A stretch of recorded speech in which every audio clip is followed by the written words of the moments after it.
Monsieur, vous pourriez faire semblant d'être mon papa, juste pour une journée? Supplia la petite fille au PDG. Excusez-moi, j'avais demandé de l'eau plate, pas gazeuse, dit Harold Blake, sa voix aussi froide qu'une lame, maîtrisée, posée. Il posa la bouteille fermement sur le comptoir. La caissière, visiblement jeune, sans doute à peine sortie de l'université, leva des yeux paniqués vers le reçu dans sa main. Je suis désolé, monsieur, je pensais que... Vous avez mal pensé. Et maintenant, je vais être en retard à ma réunion. Harold ajusta la manche impeccable de sa veste bleu marine. Son ton n'était jamais colérique, il n'en avait pas besoin. Sa seule présence suffisait à imposer le silence et le respect. L'autorité dans sa forme la plus pure. Derrière lui, la file du petit marché de quartier à Manhattan s'allongeait, grondant de murmures agacés, de soupirs exaspérés, de regards échangés, mais Harold restait impassible. Pour lui, la précision était une monnaie. Et l'erreur, quelle qu'elle soit, un crime impardonnable. Puis, comme une flèche inattendue dans le silence tendu, une voix claire, aiguë, presque chantante, s'éleva derrière lui. « Monsieur, vous pouvez faire semblant d'être mon papa, juste pour une journée ?» Harold se retourna, interloqué. À quelques pas de lui se tenait une petite fille, pas plus de 6 ans, avec des boucles dorées encadrant un visage rond, d'une sincérité déconcertante. Ses grands yeux bleus le fixaient, vastes comme l'océan. Elle portait un vieux sweat rose un peu trop grand et des chaussettes dépareillées, une verte fluo, l'autre orange.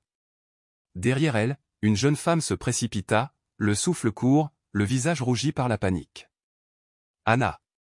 s'exclama-t-elle, se baissant pour saisir doucement les épaules de l'enfant.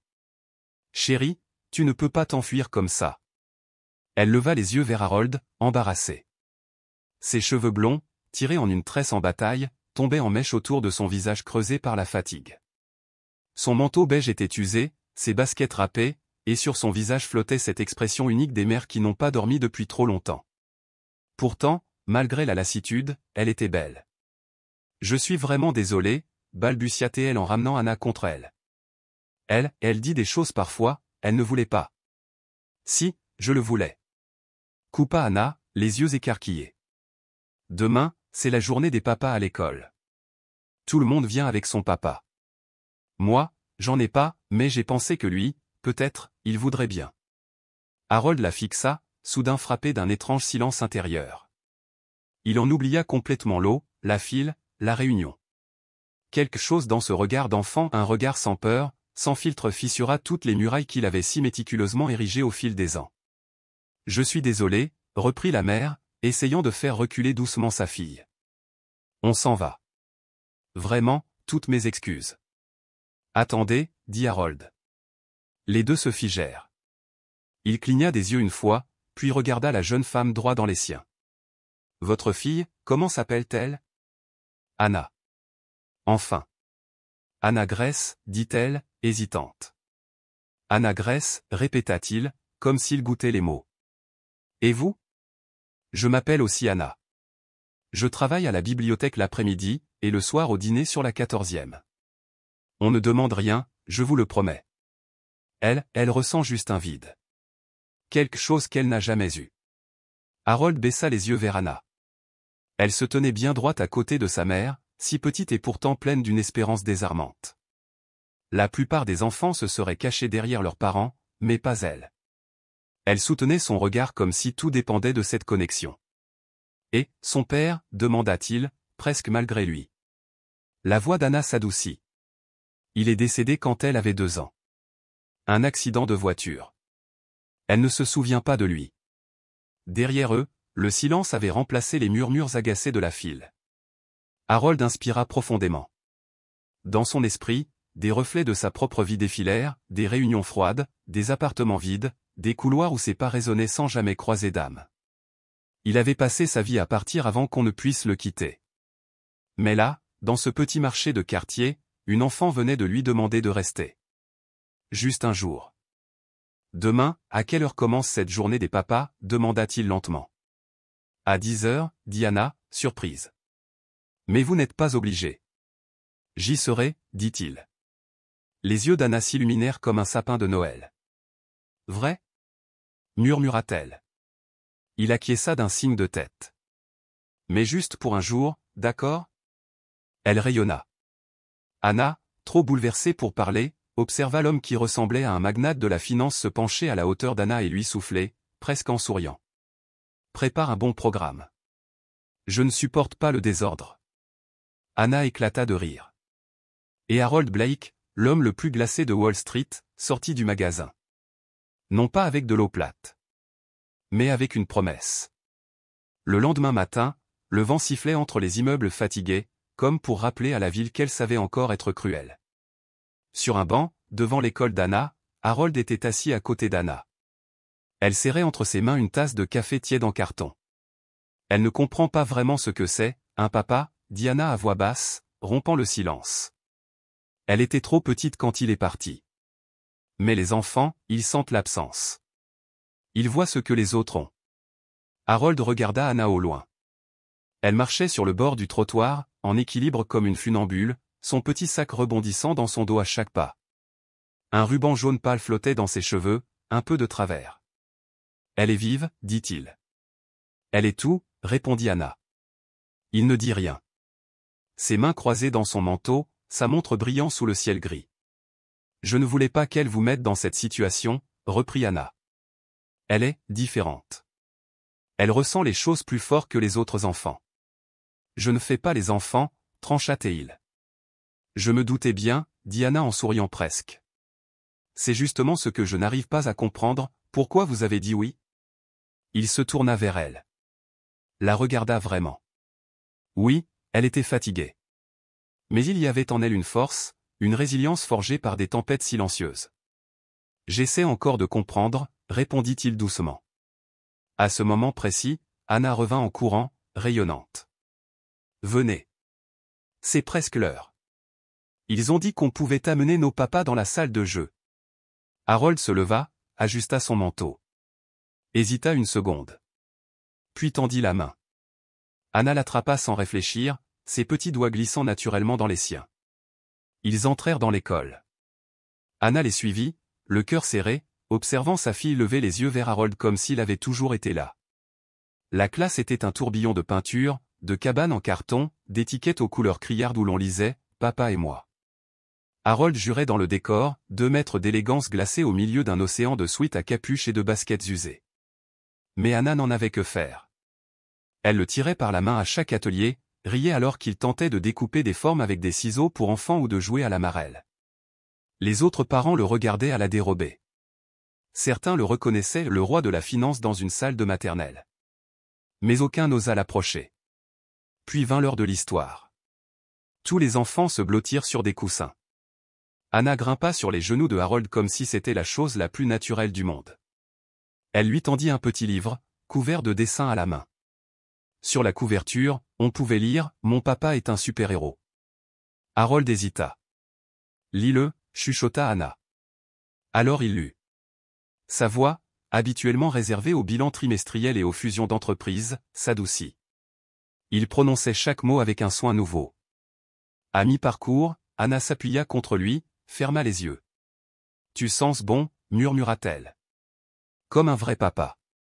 Quelque chose se resserra dans la poitrine d'Harold.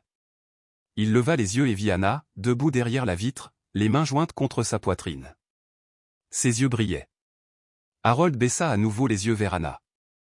Elle ne voulait pas d'argent. Pas de promesse. Juste une main à tenir. Pour un jour.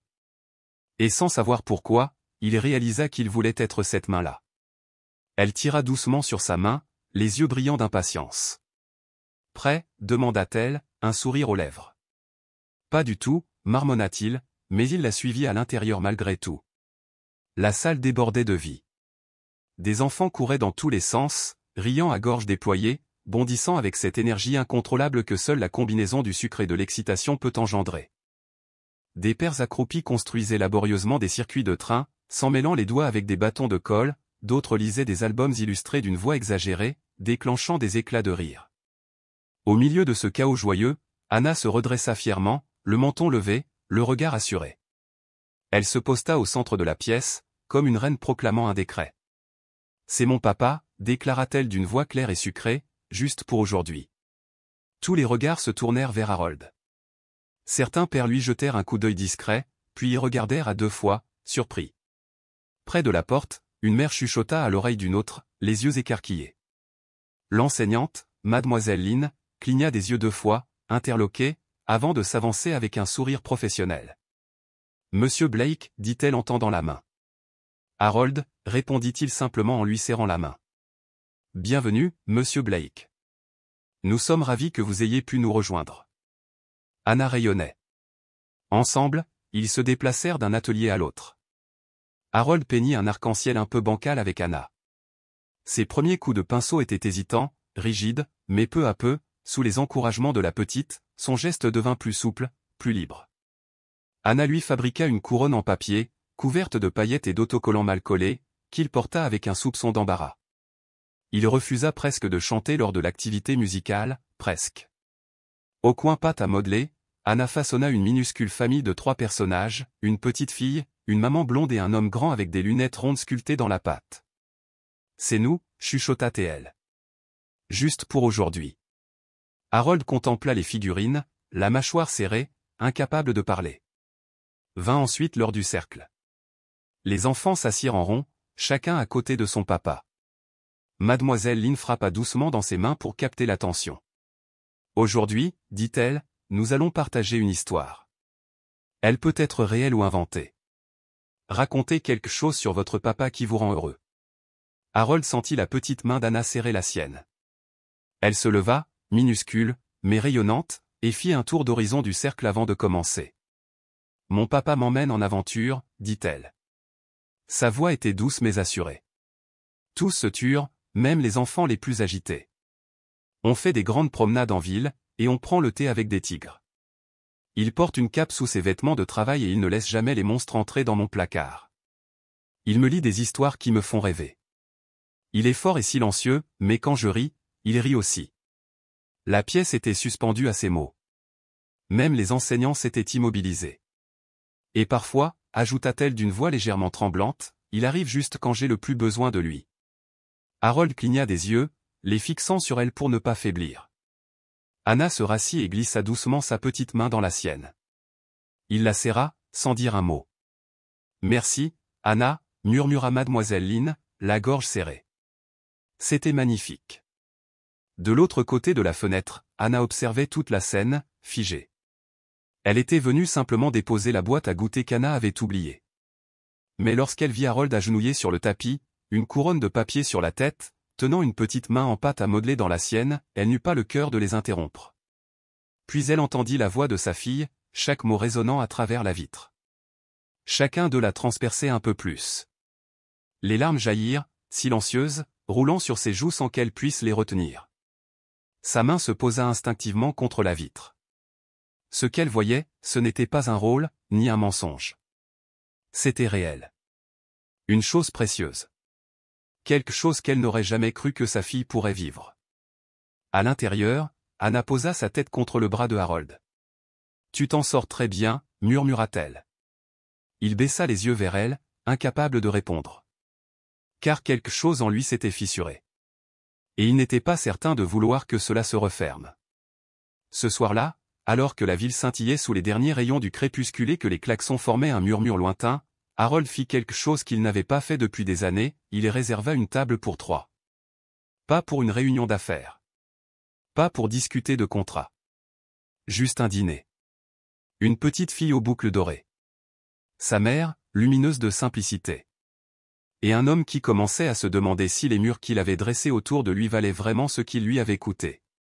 C'est juste pour clore ce chapitre, s'était-il dit en les invitant. Histoire de bien terminer les choses. Mais lorsqu'Anna poussa un cri de joie en le voyant les attendre devant le petit bistrot, Harold sut que rien de ce qui allait suivre ne serait ordonné. Ils prirent place à une table d'angle, près de la fenêtre.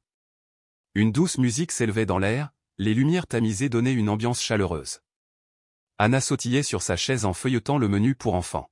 « Tu crois qu'ils ont des macaronis au fromage avec les morceaux croustillants dessus » demanda-t-elle. « Ils en ont maintenant » répondit Harold avec un demi-sourire en appelant le serveur. Anna rit doucement, secouant la tête. « Tu n'as pas besoin de la gâter juste pour ce soir. »« C'est d'accord, murmura-t-il. C'est juste, pour ce soir. » Le dîner se déroula plus naturellement qu'il ne l'aurait imaginé. Anna bavardait sans arrêt, racontant ses livres préférés, les grimaces de son poisson rouge quand il mangeait, et ses projets de devenir à la fois docteur pour dauphins et astronaute. Puis vint le dessert. Et avec lui, un moment suspendu. Anna se tourna vers lui, le regard confiant. « Papa, je peux te montrer mon dessin maintenant ?» Anna se figea. Elle ouvrit la bouche, prête à corriger sa fille, mais Harold l'arrêta d'un simple regard. Un sourire. Il murmura. « Juste pour ce soir. » Anna sortit de son sac un papier plié, qu'elle posa sur la table. Un dessin au crayon de couleur, un peu maladroit mais débordant de joie. 3 personnages en bâton sous un soleil jaune vif, un grand, un moyen, un tout petit. Tous souriants. Au-dessus, elle avait écrit en lettres colorées, « Moi, maman et mon papa ». La gorge de Harold se serra. Il fixa la feuille comme s'il regardait un reflet d'une vie qu'il n'avait jamais osé imaginer. « C'est nous, » dit fièrement Anna. « Je l'ai fait après l'école. » Il ne répondit pas. Il ne le pouvait pas. Un silence s'installa, mais ce n'était pas un vide gênant. C'était un silence sacré. Doucement, Harold posa sa fourchette, leva les yeux et parla. Sa voix était basse, un peu brisée. « J'ai eu un fils, dit-il. Et une épouse. Elle s'appelait Élise. Notre petit garçon s'appelait. » Mais il ne termina pas. Les mots se perdirent dans un souffle. Anna tendit lentement la main, posant ses doigts sur les siens. Anna, de l'autre côté, souriait, le visage illuminé par cette soirée inattendue. Harold regarda tour à tour la mère et la fille. Et, dans le regard de cet enfant qu'il n'avait connu que depuis peu, il vit un début. Une faille ouverte, peut-être, mais dans laquelle s'était glissée une lumière nouvelle. Et pour la première fois depuis longtemps, il se demanda si, au lieu de refermer cette brèche, il ne fallait pas tout simplement la laisser vivre. Il s'appelait James. Il avait les cheveux noirs et des questions plus grandes que lui. Il voulait tout comprendre, tout explorer, tout démêler du monde. Anna l'écoutait sans un mot, les yeux plongés dans ceux d'Harold, qui semblait porter un poids que les années seules ne pouvaient expliquer. J'ai raté son premier projet d'école. Celui où les pères viennent construire des volcans en papier mâché avec leurs enfants, murmura Harold, la voix rauque. Je lui avais promis d'être là pour le prochain. Je lui ai dit que j'avais du travail, toujours du travail. Il détourna le regard, les yeux perdus au loin, fixant un point invisible au-delà de la fenêtre. Un silence pesant s'installa. Puis il reprit, plus lentement. Ce matin-là, Élise m'a supplié de venir avec eux. Elle m'a dit que James tenait tant à ce que je sois là. Mais je lui ai répondu que j'avais une réunion que je ne pouvais pas manquer. Alors elle y est allée seule, avec notre fils. Ses mains se crispèrent doucement sur la table, les jointures blanches sous la tension. Ils ont été percutés par un conducteur ivre. À 2 rues de l'école. Un souffle coupé s'échappa des lèvres de Anna. Ils sont morts sur le coup. Le silence retomba, plus dense, plus douloureux, comme une brume lourde pleine d'absence. La voix de Harold n'était plus qu'un souffle, éraillé par le chagrin. J'étais trop tard. J'ai manqué tous les instants qui comptaient. Et maintenant, je vis avec le silence qu'ils ont laissé derrière eux. Ses yeux étaient rouges, sa voix tremblait. Mais aucune larme ne coula. Il ne s'était pas autorisé à pleurer depuis l'enterrement. De l'autre côté de la table, Anna tendit lentement la main, et posa la sienne sur celle de Harold. Elle ne dit pas « désolé ». Elle ne parla ni de destin, ni de guérison. Elle serra simplement sa main comme si elle touchait quelque chose de sacré. « Peut-être que tu as raté ces moments-là, dit-elle d'une voix douce comme une promesse, mais tu n'as pas à les manquer maintenant. Chaque enfant mérite quelqu'un qui essaie. Anna n'a pas besoin d'un père parfait. Elle a besoin d'un père présent. » Harold la regarda, bouleversé par la lumière de ses paroles. Pour la première fois depuis des années, quelqu'un le voyait, tout entier. Et ne détournait pas le regard. Puis, il sentit une petite main contre sa joue. Anna s'était levée sur sa chaise, s'étirant pour toucher son visage. Sa paume minuscule, chaude, reposait contre sa peau comme un baume. Si t'étais un mauvais papa avant. Souffla-t-elle, peut-être que tu peux devenir un bon papa pour moi. Son cœur éclata. Sans réfléchir, il la prit dans ses bras, la serrant contre lui comme si elle était faite de quelque chose d'irremplaçable. Je ne te mérite pas. balbutia Théil. La voix d'Anna, légère comme un souffle, répondit. Mais moi, je t'ai choisi quand même. Et dans cet instant suspendu, le passé ne disparut pas, mais il cessa de gagner. C'était un jeudi après-midi quand tout bascula à nouveau. Les mains de Anna tremblaient alors qu'elle pliait lentement son tablier, le déposant sur le comptoir de la cafétéria. Le gérant, un homme chauve au front plissé et au ton sec, évitait soigneusement son regard. « Je ne veux pas de drame », lança-t-il froidement. Mais on ne peut pas garder une employée impliquée avec quelqu'un de la direction, surtout pas avec l'entreprise qui possède ce bâtiment. Le cœur de Anna chuta dans sa poitrine. Je ne savais même pas qui il était. Commença-t-elle. Il la coupa net. Tu l'as fait venir ici. Tu as déjeuné avec lui en uniforme. Les clients parlent. Quelqu'un là-haut a entendu. Sa voix se fit plus dure encore. Ça ne donne pas une bonne image. Il pense que tu essaies de manipuler la situation. Mais je ne ferai jamais ça. Dit-elle presque en suppliant. Peut-être. Mais la perception, c'est tout ce qui compte. Et c'était tout. Il tourna les talons. L'affaire était close. Des heures plus tard, Anna était assise sur un vieux banc, près d'un arrêt de bus. Son manteau tiré serré contre elle, Anna blottit sous son bras. La petite ne comprenait pas pourquoi sa mère ne parlait plus, pourquoi ses mains tremblaient. Elle sentait seulement que quelque chose était brisé. Maman, chuchota-t-elle. On est dans le pétrin. Non, mon cœur, répondit Anna d'une voix étranglée. Pas dans le pétrin, juste fatiguée. Ses yeux la brûlaient, sa tête bourdonnait. Tout ce qu'elle pouvait penser, c'est à la vitesse avec laquelle le bonheur s'effaçait dès qu'on osait croire qu'il pouvait rester. Puis, des phares dans la nuit. Une voiture noire s'arrêta en douceur devant elle. La portière arrière s'ouvrit avant même que le moteur ne s'éteigne. Harold en sortit.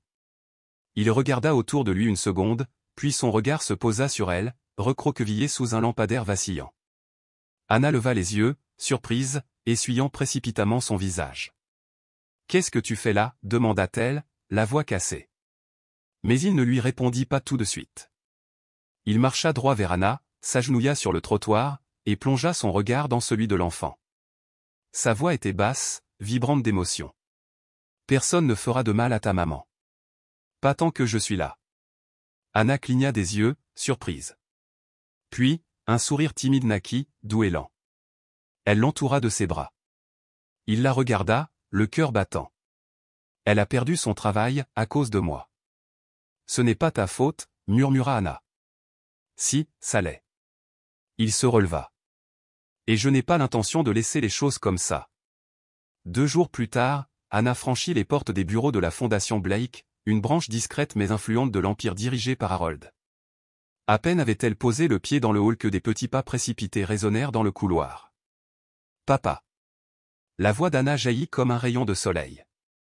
Harold se retourna juste à temps pour la rattraper alors qu'elle sautait dans ses bras. Elle s'accrocha à lui comme à son monde entier. « Tu m'as manqué, papa ?» Il la serra fort contre lui, un sourire doux au coin des lèvres. « Tu me manques toujours, petite lumière. » Tout le hall les observait. Mais personne ne dit un mot. L'homme qu'on avait toujours connu comme implacable, froid, calculateur, n'était plus tout à fait le même. En cet instant, Harold Blake était un père. Il posa doucement Anna au sol, puis se tourna vers Anna. « Je veux que tu travailles ici, dit-il simplement. Comme mon assistante personnelle à la fondation. J'ai besoin de quelqu'un qui se soucie vraiment des autres.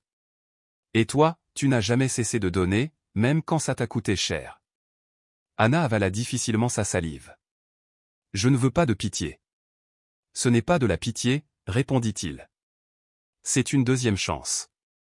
Pour nous deux. » Elle regarda Anna, toujours accrochée à sa main. Et quelque chose en elle se relâcha, profondément. Elle comprit que les secondes chances n'arrivaient pas toujours avec des rubans ou des promesses parfaites. Mais elles arrivaient. Et c'était tout ce qui comptait. Après un hiver long et implacable, ils ne parlèrent jamais vraiment de ce qui était en train de naître entre eux. Aucune conversation n'eut lieu sur ce changement, aucun pacte ne fut formulé, aucun moment charnière ne fut déclaré. Et pourtant, quelque part, entre les trajets pour l'école, les dîners tardifs, les histoires racontées au bord du lit et les courses du samedi, les trois devinrent quelque chose de plus que de simples coïncidences partagées. Ils devinrent une famille. Harold commença à quitter le travail plus tôt, non pas parce qu'il y était obligé, mais parce qu'il le voulait. Parce qu'il voulait lire une histoire à Anna avant qu'elle ne s'endorme. Il rapportait à la maison des livres sur l'espace, les animaux, ou des monstres rigolos qui se brossaient les dents. Il faisait les voix. Mal, très mal. Mais Anna les adorait. Chaque soir, elle grimpait sur ses genoux, se pelotonnait contre sa poitrine et murmurait d'une voix douce et insistante, « Encore une page, papa. » Et chaque soir, il répondait, « Oui. » Anna les regardait depuis l'embrasure de la porte, les bras croisés, un sourire silencieux étirant le coin de ses lèvres. Elle s'efforçait de ne pas trop y penser, de ne pas céder à ce qui échappait à son contrôle. Mais elle tombait déjà.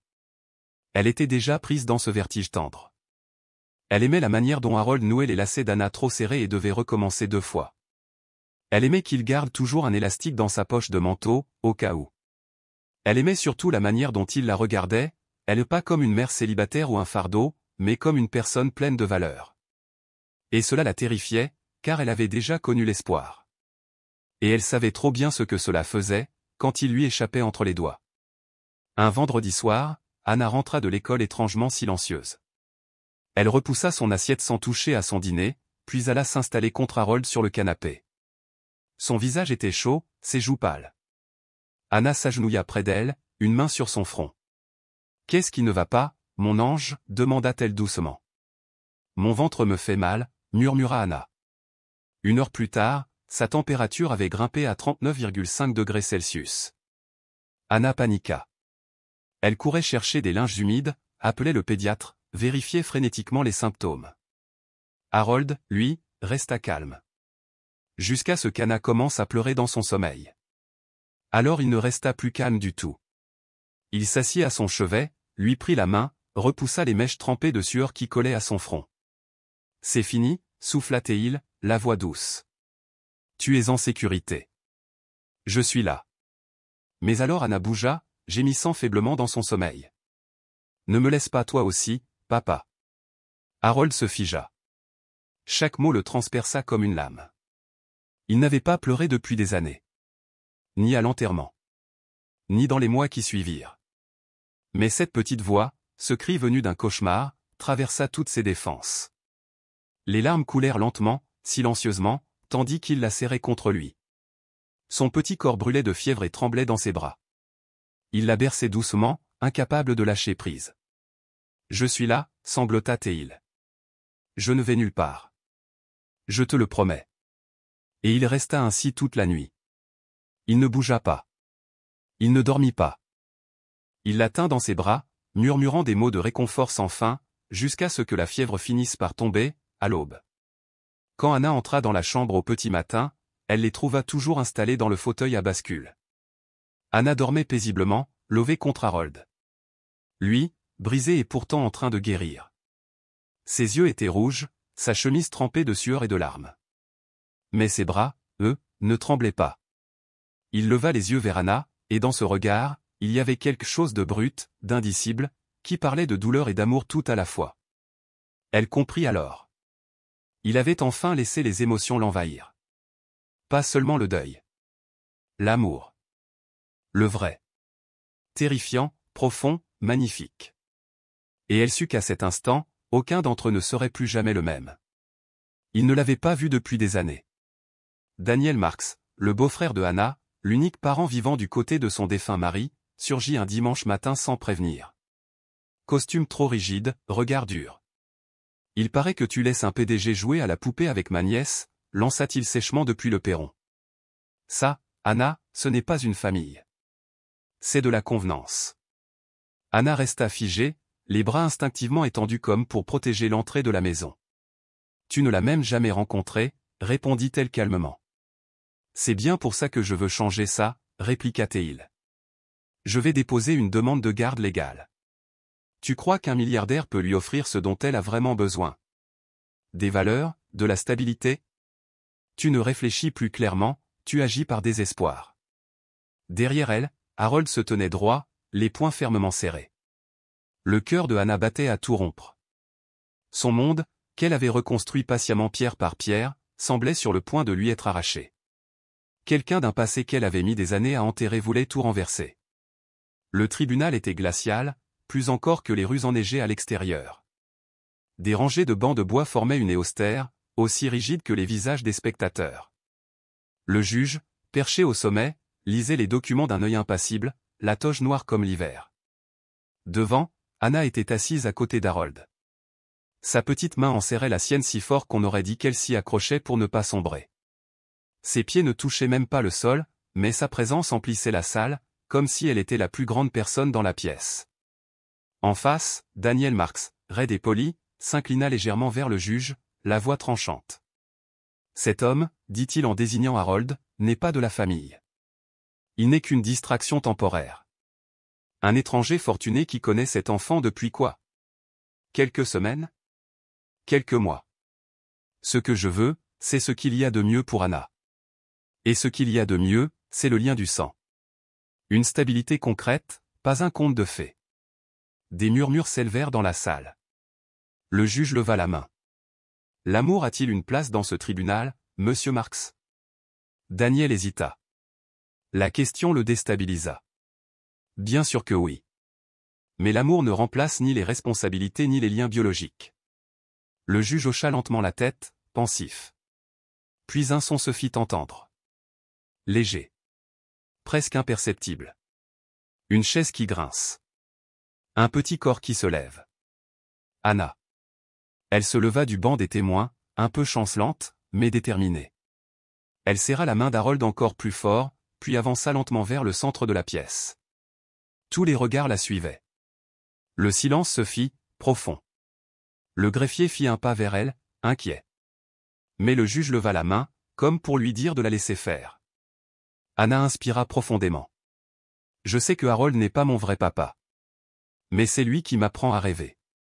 C'est lui qui me lit des histoires tous les soirs, même quand il est fatigué. C'est lui qui m'a tenu toute la nuit quand j'avais peur et mal. C'est lui qui ne m'a jamais laissé. » Elle se tourna vers le juge, les yeux brillants mais sans larmes. « Je ne veux pas d'un nom sur un arbre généalogique. Je veux quelqu'un qui reste quand ça devient difficile. Je veux quelqu'un qui m'aime, même quand je suis malade, ou triste, ou compliqué. » Elle regarda Harold. Il pleurait à nouveau, en silence. « Harold, c'est ça, ma vraie famille. » Le silence qui suivit fut encore plus lourd que tous les discours. Et dans ce silence, quelque chose bascula. Un monde prit fin. Un autre naquit. Le silence tomba dans la salle d'audience. La juge, d'un geste calme mais ferme, demanda le silence alors que la petite Anna s'avançait vers la barre. Elle leva les yeux, tremblante mais déterminée, et dit d'une voix claire. « Je m'appelle Anna Grace et j'ai déjà un papa. » Un murmure stupéfait parcourut l'assemblée. Dans la foule, Daniel resta figé, abasourdi. Mais Anna, elle, continua, la tête haute, le regard fier.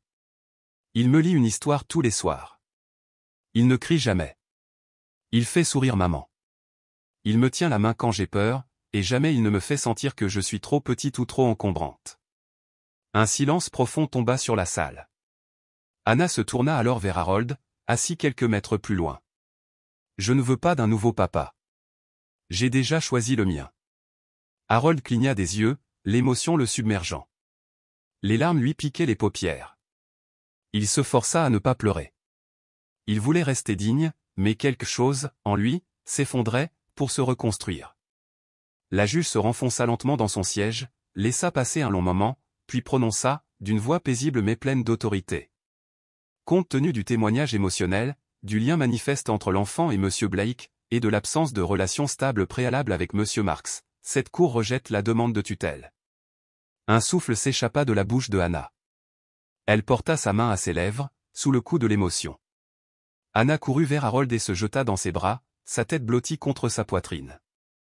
Et pour la première fois, Harold ne se sentit plus comme un homme jouant à protéger une enfant. Il se sentit, père. Entièrement. Véritablement. Pour toujours. Une semaine plus tard, une lettre arriva. Un papier crème, élégant, portant un sceau en relief dans le coin supérieur gauche. Anna la tenait dans ses mains tremblantes, relisant les mots encore et encore. Une offre. Un poste de chercheuse dans l'un des instituts de développement infantile les plus réputés de Boston. Tout ce dont elle avait rêvé, à l'université. Avant Anna. Avant les épreuves. Avant Harold. Elle se tenait dans la cuisine, son regard perdu à travers la fenêtre givrée. Dehors, la ville semblait recouverte de sucre glace, les flocons dansaient lentement. Elle ne l'entendit pas arriver. Seul un léger grincement du parquet la fit tourner la tête. Harold se tenait là, derrière elle. « Tu l'as eu » dit-il doucement. Elle hocha la tête, mais sa voix était basse, presque inaudible. « Je n'irai pas. » Il fronça les sourcils. « Pourquoi ?» Elle répondit sans détour. « C'est trop loin. Anna est heureuse ici. Et toi, tu es là. » Ça, dit-elle en montrant du doigt leur vie, leur quotidien tissé à trois, ça compte plus. Harold s'approcha, sa voix plus ferme, mais toujours tendre. Anna, on n'abandonne pas ses rêves. On les emmène avec soi. Elle se tourna vers lui, les yeux brillants. Et si je perds ce qu'on a ? Il ne réfléchit pas. Il prit sa main dans la sienne, entremêlant instinctivement ses doigts aux siens. Alors, ça n'était pas réel. Mais moi, je crois que ça l'est. Elle le regarda. Cet homme qui, autrefois, se tenait dans une supérette, froid et distant, comme s'il possédait le monde. Et qui, à cet instant, se tenait devant elle, comme si elle était tout son monde. Et cette fois, elle ne fuit pas l'espoir. Elle s'y abandonna. Une semaine plus tard, Harold planifia quelque chose qu'Anna qualifierait plus tard de meilleur dîner de toute sa vie. Ils montèrent sur le toit de son immeuble, transformé en jardin enchanté. Des guirlandes lumineuses suspendues au-dessus d'une petite table dressée pour trois. La neige bordait les pavés comme du sucre glace. Des bougies vacillaient dans la brise fraîche. Anna poussa un cri de joie en découvrant les cupcakes. Mais son regard fut vite happé par une petite boîte posée au centre de son assiette. Son prénom y était inscrit, d'une écriture familière, celle de Harold. « C'est quoi » murmura-t-elle. « Ouvre » répondit Harold avec un sourire. À l'intérieur, sur un écrin de velours, reposait un collier d'argent délicat. Sur le pendentif minuscule était gravé un mot, « famille ». Et au dos, « pour toujours ». Anna écarquilla les yeux. « C'est pour moi » Harold s'agenouilla à côté d'elle. « Tu m'as appris ce que veut dire une famille, » dit-il. « Et je veux que tu saches, peu importe où la vie nous mène, tu m'auras toujours. » Anna lui sauta au cou en riant. « T'es mon papa pour toujours maintenant. » Harold embrassa le sommet de sa tête, la gorge nouée par l'émotion. Puis il se releva, se tourna vers Anna et sortit une seconde boîte de sa poche.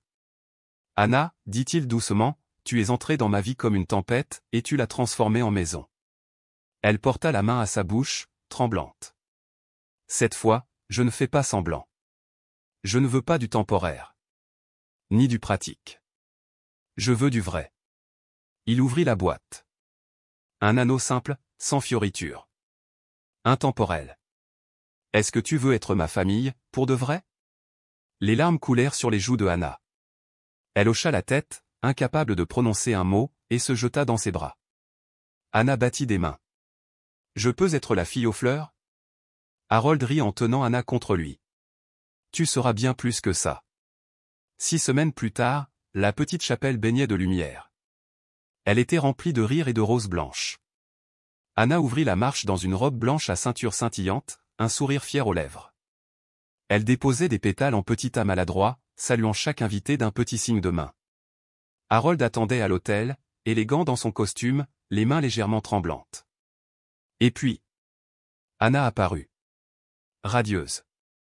Dans une robe ivoire simple et magnifique. Il en oublia de respirer. Leurs vœux n'étaient ni récités, ni parfaits. Juste sincères. « Je ne croyais pas aux secondes chances, » dit Harold. « Jusqu'à ce que je rencontre 2 filles qui m'ont donné envie de devenir quelqu'un de digne d'être aimé. Je pensais que l'amour, c'était se sacrifier, » murmura Anna.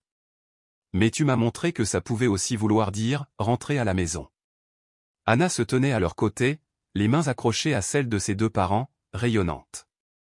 À la fin de la cérémonie, Harold la souleva dans ses bras et l'embrassa sur le front. « C'est toi qui m'as choisi en premier, tu te souviens ?» Elle sourit, fière et certaine. « Le meilleur choix de ma vie. » Ce soir-là, Alors que la neige tombait doucement dehors, ils dansèrent tous les trois dans le salon. Pieds nus. En riant. Sans musique. Juste portés par leur propre bonheur. Une vraie famille. Pour toujours. Et ainsi se termina l'histoire d'une simple question d'enfant qui changea 3 vies à jamais. Car parfois, l'amour n'entre pas avec fracas. Il chuchote. Par la voix d'un enfant. Par une seconde chance. Par le courage de croire que la famille, ce n'est pas toujours ceux qui vous ont donné la vie. C'est ceux qu'on choisit. Si cette histoire a touché votre cœur, si elle vous a fait croire en la guérison, en la rédemption, et en la douce puissance de l'amour sincère, alors partagez-la.